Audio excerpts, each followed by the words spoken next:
भाई स्वाभाविक है ऑपोजिशन का यूनाइट होना। बार बार हम लोग बोलते हैं मुश्किल काम है। इतना सहज होता तो 2014 से लगभग पिछले 10 सालों से ऑपोजिशन यूनाइट होने का प्रयास कर रहा है। और जब ऑपोजिशन के पास एक व्यक्ति को हराने के अलावा अगर और कोई एजेंडा नहीं हो तो क्यों कोई यूनाइट होगा। और जब इतने महत्वाकांक्षी दल एक साथ आते हैं तो अपनी व्यक्तिगत महत्वाकांक्षाओं का कोई त्याग करे, ऐसा होता नहीं और ऐसा अभी तक हुआ भी नहीं है।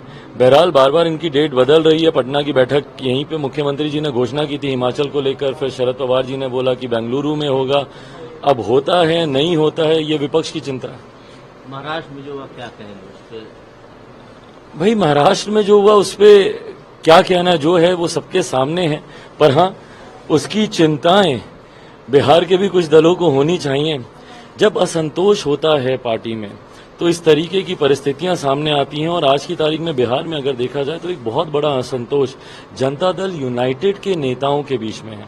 उसके कारण भी है भाई, दो कारण है। सबसे पहला कारण तो जैसी करनी वैसी भरनी। मुख्यमंत्री जी ने जैसा दूसरों के साथ किया कल को उनके साथ भी अगर ऐसा ही होता है नीतीश कुमार जी के साथ तो कोई आश्चर्य की बात नहीं है। हम ही लोगों की पार्टी को 2005 से निरंतरता में उन्होंने तोड़ने का उन्होंने प्रयास किया। दूसरा बहुत लॉजिकल कारण है भाई, आप बताएं इनके विधायक या इनके सांसदों में असंतोष क्यों नहीं हो। 2019 का चुनाव जो इनके सांसद जीत के आए वो किसके सामने जीत के आए? महागठबंधन के नेताओं के सामने ही जीत के आए हैं ना। 2020 विधानसभा का चुनाव जनता दल यूनाइटेड के विधायक किसके सामने जीत के आए? महागठबंधन के प्रत्याशियों के सामने ही जीत के आए ना।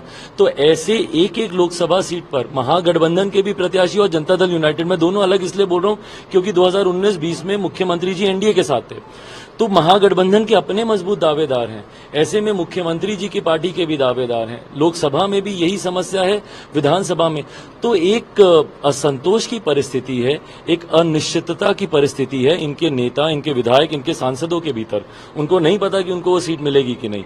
और यही कारण है कि इनकी पार्टी में एक भयंकर असंतोष उत्पन्न हो रहा है जिसका परिणाम स्वरूप पार्टी में इनकी एक बड़ी टूट होगी। लेकिन जेडीयू के राष्ट्रीय अध्यक्ष कह रहे हैं कि कुछ भी कर लें 24 में मोदी जी नहीं आने जा रहे हैं। फिर भाई कैसे नहीं आएंगे बताएं ना मुझे।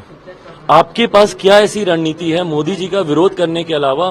भाई मैं भी एक बिहारी भी हूं और मैं भारतीय भी हूं।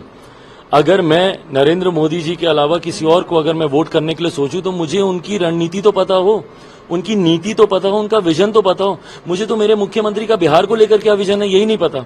किसी बिहारी से पूछ लीजिए क्या विजन है, बिहार में कैसे डेवलपमेंट आएगा, कैसे पर कैपिटा इनकम बढ़ेगी, कैसे इंफ्रास्ट्रक्चरल डेवलपमेंट होंगे, आईटी जॉब, आईटी सेक्टर्स कैसे आएंगे, इंडस्ट्रियलाइजेशन कैसे होगा। है कोई नीति मुख्यमंत्री जी के पास? तो जिस नेता के पास अपने प्रदेश को लेकर कोई नीति नहीं हो वो देश भर का नेतृत्व करने की सोच रख रहा है और लोग सोच रहे हैं कि उनके साथ जाएंगे। जो मुख्यमंत्री अपने प्रदेश में अपराध को नियंत्रित नहीं कर पाए, भ्रष्टाचार को नियंत्रित नहीं कर पाए, देश की जनता उनके साथ क्यों जाना चाहेगी? लेकिन बिहार के सीएम तो बोलते हैं कि जनता हमारे साथ है, जनता का राज है। जनता अगर आपके साथ होती मुख्यमंत्री नीतीश कुमार जी तो आज आप तीसरे नंबर की पार्टी नहीं होते।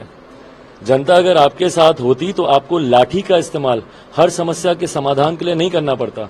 छात्रों पर आप लाठी चलाते हैं, शिक्षकों पे आप लाठी चलाते हैं, अभ्यर्थियों पे आप लाठी चलाते हैं। ये दर्शाता है कि जनता के आक्रोश को दबाने के लिए हर संभव प्रयास आप कर रहे हैं। क्या आपको लगता है कि महाराष्ट्र जैसी घटना बिहार में हो सकती है? बिल्कुल हो सकती है भाई। उनके कई नेता खुद मेरे संपर्क में हैं और ये बात किसी से छुपी नहीं है। सेकंड ओपन सीक्रेट, हर कोई जान रहा है कि उनके कौन कौन से विधायक मेरे संपर्क में, कौन कौन से सांसद में। और मैं सिर्फ अपना ही दावा नहीं कर रहा भाई, जितने उनके नेता, विधायक, सांसद हैं वो तमाम दलों के संपर्क में हैं।